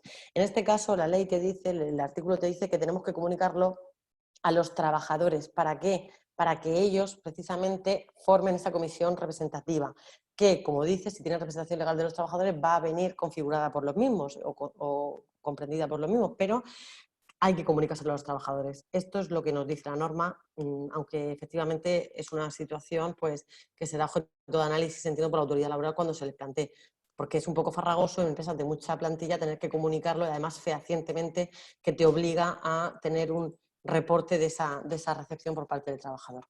Pero la norma dice efectivamente que tú se lo comunicas a los trabajadores y que ellos tienen que constituir esa, es decir, por los medios que tengan, bien de sindicatos que les representen y demás, o bien, si no, en su defecto, por 3 trabajadores elegidos democráticamente por la plantilla. Ya he explicado antes cómo hacer para, digamos, evitar este alargamiento de los plazos, ¿de acuerdo? Pero efectivamente a los trabajadores hay que notificárselos en un momento inicial para que puedan constituir esta comisión representativa y esta comisión sea la que negocie en el periodo de consultas en representación de los mismos. César, ¿hay posibilidad de poner en el modelo normalizado? Bueno, esto ya lo he contestado antes. Bien. Pregunta de César. César, en caso de que no exista representación sindical, ¿hace falta contactar antes con sindicatos o puedo ir directamente a que en acta se voten acuerdos con representantes de los trabajadores? ¿Y si tienen 1 o 2 trabajadores solo? Bien, no, efectivamente, si no tienen representación sindical, se tendrán que, digamos, constituir una comisión representativa que tendrá como mínimo 3 miembros y deberá de votarse democráticamente. El artículo 41.4 te pone el procedimiento un poquito a seguir, aunque, repito, se habla con los trabajadores, se les explica la situación y con notificarles el inicio o la intención de la empresa de presentar este expediente, pues al día siguiente ellos pueden estar totalmente ya compadecidos y informados y digamos, alineados con la empresa en este sentido y pueden firmar ese acta de constitución y al mismo tiempo ya reflejar ahí todos los acuerdos que han adoptado. Si tienen 1 o 2 trabajadores solos, solo tienen 1 o 2 trabajadores, no tienen más, es decir, no podemos solicitar que sean 3, se acredita que solo son 2 y ya está. Quiere decir que, imagínate que en una empresa hay 3 trabajadores, 2 están afectados y 1 no está afectado por ninguna, es decir, por la medida de suspensión, por ejemplo. Bueno, pues en este caso, da igual, tiene que firmar los 3, ¿vale? El que no esté afecto por la medida también tendrá que pasar por esa, digamos, formar parte de esa comisión. A ver, consulta de Juan Miguel Navarro. Consulta, ¿cuáles son los requisitos para un ERTE por fuerza mayor? Según lo ya visto, se están denegando algunos como causa, como el caso de Burger King que hemos dicho. Bueno, pues efectivamente, los requisitos en primer lugar y el más evidente es que nuestra empresa esté ante una situación de cierre obligatorio por la declaración, bueno, por la prohibición de apertura que digamos, se recoge en el artículo 10 del primer Real Decreto. Si no está entre esas actividades de obligatorio cierre, pues tendremos que acreditar que o bien tenemos un contagio, ¿de acuerdo? Si es que lo tenemos, o bien, como hemos dicho antes, y a respuestas ya vuestras en este mismo chat, ¿de acuerdo? Y como he dicho antes, decir que la falta de afluencia pública, las restricciones, la falta de suministros me hacen totalmente imposible la continuidad de mi actividad, pero entiendo que tiene que ser una imposibilidad absoluta, ¿de acuerdo? Porque, bueno, en fin, de lo contrario estaremos ante unas causas productivas, una falta de demanda para nuestros servicios. A ver, César, acaba el mes y los ERTE no se van a aprobar antes de que llegue el momento de hacer nóminas y realizar pagos. Estáis recomendando opción 1, pago todo el mes y ajusto el mes que se vuelva. Pero tengo que pagar y cotizar ya con problemas tremendos de tesorería. Vamos, opción B, en previsión de la aprobación del ERTE, nóminas y cotizaciones hasta el día 14. Si se aprueba el ERTE sería económicamente correcto y en caso contrario complementamos nómina y cotizamos. A ver, los que estamos haciendo por fuerza mayor, yo le estoy diciendo a las empresas que prácticamente, si estoy segura, ¿de acuerdo?, van a ser aprobados casi en su totalidad. Si estamos seguros de que lo hemos fundamentado bien y de que estamos entre uno de las causas. Con lo cual, yo lo que les digo es que hasta el día 13 les paguen la nómina completa y precisamente para evitar estos problemas de tesorería, efectivamente que no ingresen la cuota de la seguridad social y que paguen el salario hasta ese momento. También nos hemos planteado con empresas que como no habían mandado a los trabajadores a su casa porque todavía no habían presentado el ERTE, ¿de acuerdo?, los han tenido trabajando, pues bien, o los han tenido en un periodo, digamos, de cuasi vacaciones o asimilado a las vacaciones. Pues depende de lo que hayamos hecho. Si los hemos tenido trabajando, yo lo que recomiendo es, como a los trabajadores se les va a pagar el desempleo desde el 14 de marzo, pues tú, si le tienes que pagar una prestación por estos días que han estado viniendo, pues limpiar, hacer, pues se lo establece como una mejora en esa nómina, pero en todo caso darles de baja el día 13, ¿de acuerdo? Porque el día 14 van a empezar a disfrutar de su prestación de desempleo. Se acaba el mes y no tenemos aprobado el ERTE, que yo creo que si lo presentamos ya sí que lo vamos a tener porque son 5 días, deberemos de regularizarlo en los términos que creamos, es decir, pagar hasta el día 13 y si luego no se me reconoce, pues pagar la diferencia el mes que viene. Otra opción es lo que tú dices, César, regularizar al mes que viene, pero es que no sabemos cómo vamos a estar al mes que viene, ni si se va a alargar el estado de alarma y demás. Yo creo que retendría un poquito esa nómina o al menos la pagaría hasta el día 13 únicamente. Gustavo, la empresa puede obligar al trabajador a que acuda al centro de trabajo para notificar el ERTE de forma presencial. Es una pregunta. En el caso concreto de un trabajador en confinamiento con aislamiento total por convivir con familiares directos de hasta segundo grado con enfermedad que tiene riesgo sanitario de salir a la calle o estar en contacto con personas que hayan salido por padecer una enfermedad de riesgo en cuanto a la afección del COVID. Pues efectivamente esta persona no tendrá obligación de salir. Efectivamente no es nada recomendable que salga, todo lo contrario, se tendrá que, digamos, que propiciar el sistema de comunicación fehaciente que entendamos más conveniente para el mantenimiento de su situación de aislamiento. En este caso, pues se habla con el trabajador y se le dice, como no queremos hacerte venir al centro, simplemente te vamos a mandar un correo electrónico y repórtanos el acuse como que lo has recibido, ¿de acuerdo? Eso, bueno, el envío del burofax siempre es una forma de notificación fehaciente. Si este rehusara el contestar mediante digamos, este acuse de recibo. César, prestación de autónomos y autónomos societarios. Las mutuas adelantan que tendrán derecho si cumplen las condiciones. En caso de bajada de facturación, será la de su SL, y los autónomos societarios que por norma no tienen nómina sino que facturan a su mercantil, ¿qué usan? ¿Su facturación a su mercantil o la de su mercantil? Bien, vamos a ver. Lo del tema de la prestación de autónomos, aquí, efectivamente, como dices, tendrán que cumplir las condiciones, es decir, el cierre de actividad o una bajada de la facturación del 75%. En caso de bajada de facturación, será la de su SL. Bien, hemos dicho que si es un autónomo que está como administrador de una SL, que se ve abocado a solicitar un ERTE, por causas objetivas en este caso, o bien por causa de fuerza mayor, si es por fuerza mayor, efectivamente, ni puede trabajar él ni puede trabajar su plantilla, con lo cual estará en una causa justificada de concurrencia de los requisitos exigidos. Y si estamos ante una bajada de facturación simplemente, pues en este caso, acreditando la bajada de facturación en su empresa, le será totalmente extrapolable a él y podrá justificarlo de este modo. Los autónomos societarios que por norma no tienen nómina, sino que facturan a su mercantil, pues creo que eso ha quedado resuelto con esta respuesta, simplemente acreditar las circunstancias de la mercantil. ¿De acuerdo? Porque efectivamente si él tiene una nómina, o sea, tiene una nómina normalmente o no la tiene, si la tiene, efectivamente su facturación no se va a poder acreditar que ha bajado porque tiene una nómina y es un administrador retribuido y cobra todos los meses lo mismo, con lo cual tendremos que ir a los datos que arrojen la situación de su mercantil, y si no tiene nómina, pues con lo mismo, es decir, su mercantil ha sufrido esta bajada de facturación, como hemos dicho antes, también se puede acreditar en vez de en unas pérdidas actuales, en una situación de pérdidas previsibles, con lo cual justificando esto tendríamos el condicionante necesario para solicitarlo. A ver, prestación de autónomos. Se me pide comparar el mes anterior la solicitud con 6 meses anteriores.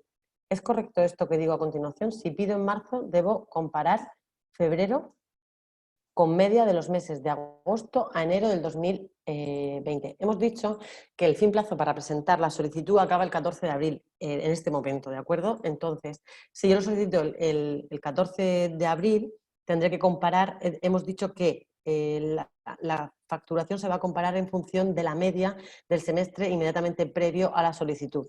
Con lo cual, bueno, sí, contando meses, se la solicito en abril, contando 6 meses antes, sacamos una media ponderada del mes y se tendrá este dato para hacer la comparativa. ¿Se puede plantear al mismo tiempo un ERTE por causas económicas a unos empleados, despido objetivo, y que otros mantengan la situación normal o con reducción de jornada? A ver, claro, un ERTE por causas económicas va a plantear una serie de medidas, ¿de acuerdo?, de suspensión o bien de reducción de jornada. Y tendremos que decir a qué plantilla le afecta. No es necesario plantearlo para toda la plantilla. Podemos decir que solo se aplique a un número determinado de empleados, tanto una solución de suspensión como la otra de reducción o ambas. ¿De acuerdo? Se puede combinar en un ERTE por causas económicas o bien por causas objetivas en general una situación de suspensión y de reducción, pero también en el de causas digamos, por fuerza mayor, como he dicho antes. Hay empresas que, pues, aunque se hayan visto obligadas al cierre, ¿de acuerdo?, pues pueden adelantar cierta actividad mediante el teletrabajo, por ejemplo, en cargos que ya tenían, pues en fin, para cuando pongan en marcha su actividad, poder tener los trabajos ya al día y preparados. Pues aunque tengan una situación, una causa que les legitime para pedir un ERTE de fuerza mayor, no quiere decir que tengan obligatoriamente que suspender o reducir todos los contratos de trabajo. Tendremos que pedir las suspensiones y reducciones que sean necesarias para el mantenimiento del equilibrio de la empresa. A ver, las bonificaciones previstas para autónomos es también aplicable para autónomos societarios, es también aplicable para administradores que estén dados de alta por el régimen de autónomos. Sí, si eso es lo que se preguntaba, sí es aplicable igualmente. Una asociación sin ánimo de lucro puede pedir un ERTE por fuerza mayor, alegando que los trabajadores no pueden ir y que los pacientes tampoco, por ser personas drogodependientes y por tanto son de alto riesgo. Bien, no lo he comentado, pero efectivamente los ERTEs por fuerza mayor también se pueden aplicar, digamos, lo que se llama las instituciones del tercer sector, que también se pueden beneficiar de la exoneración. ¿Qué son las instituciones del tercer sector? Pues son ONGs, entidades sin fines lucrativos o sin ánimo de lucro. Por lo tanto, sí podrán estar equiparados a cualquier otra empresa ante estas circunstancias. En el caso del mantenimiento de la plantilla media durante los 6 meses posteriores al ERTE de fuerza mayor, se computan los contratos temporales que incluyen en el ERTE. Por ejemplo, si yo incluyo un contrato de sustitución de maternidad que tiene una duración determinada, ¿se va a computar para que luego tenga que mantener este puesto 6 meses después? No. La respuesta es, si este contrato venía abocado a finalizar por la estipulación con el trabajador en ese mismo contrato, de una duración determinada o de una situación contingente, como puede ser la cobertura de una sustitución por maternidad, finalizará cuando tenga que finalizar según la causa por la cual se contrajo ese contrato o se produjo ese contrato. Todos los contratos de duración determinada que finalicen durante la tramitación del ERTE no se van a tener que mantener obligatoriamente y tampoco los que hayan venido pues, mediante una situación de interinidad y demás a cubrir otras situaciones que finalicen, ¿de acuerdo? Consulta 2 de Juan Miguel Navarro. ¿Existe un plazo máximo de duración de la suspensión de contratos? Idem para la duración de la aplicación. Pues como hemos dicho antes, no se establece un plazo máximo, pero en el caso del ERTE por fuerza mayor parece que todo se circunscribe o se supedita a la duración de la declaración del estado de alarma, y para el resto de ERTEs por causas objetivas se dice por el tiempo en que la empresa prevea que pueden cesar estas circunstancias que impiden la continuidad en circunstancias normales de su producción o de su estabilidad económica. Con lo cual, entendemos que para los ERTEs por causas objetivas se debe de pedir, como hemos dicho, por un periodo,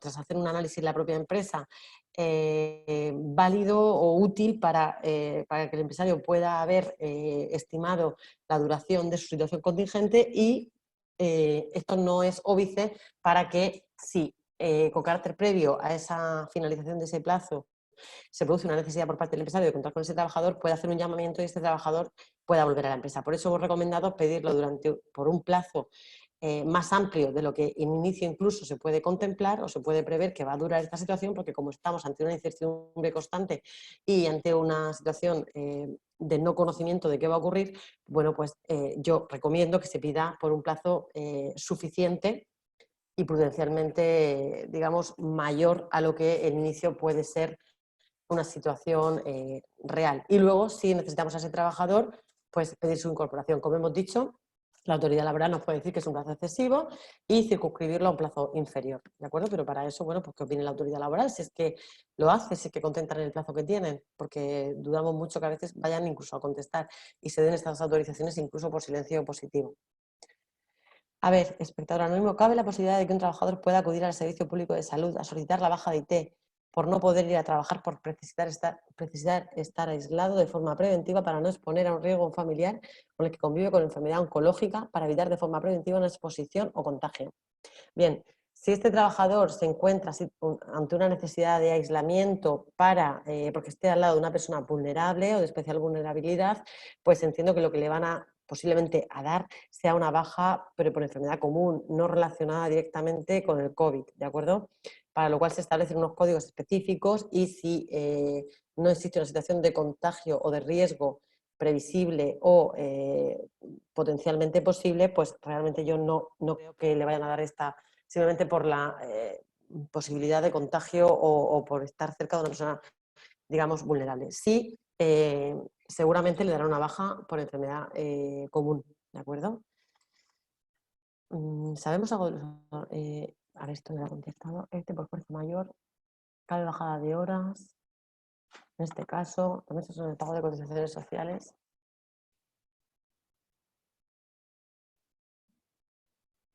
A ver, vamos a contestar por este medio la última pregunta de César, que veo que ha realizado muchas preguntas, eso me gusta. Entonces, la última respuesta que voy a dar, las demás las responderé por el chat, ¿de acuerdo? Me pregunta si en el ERTE por fuerza mayor cabe la bajada de horas. Claro, hemos dicho que el ERTE por fuerza mayor puede ser tanto para suspender contratos como para reducir jornadas. Por supuesto que puede caber para esta finalidad. O compaginar ambas, compaginar suspensión de contratos con reducción de jornadas. Y en este caso, efectivamente, también se exonera del pago de las cotizaciones sociales, entendemos que si es de reducción de jornada, por la parte proporcional que corresponda a la jornada reducida.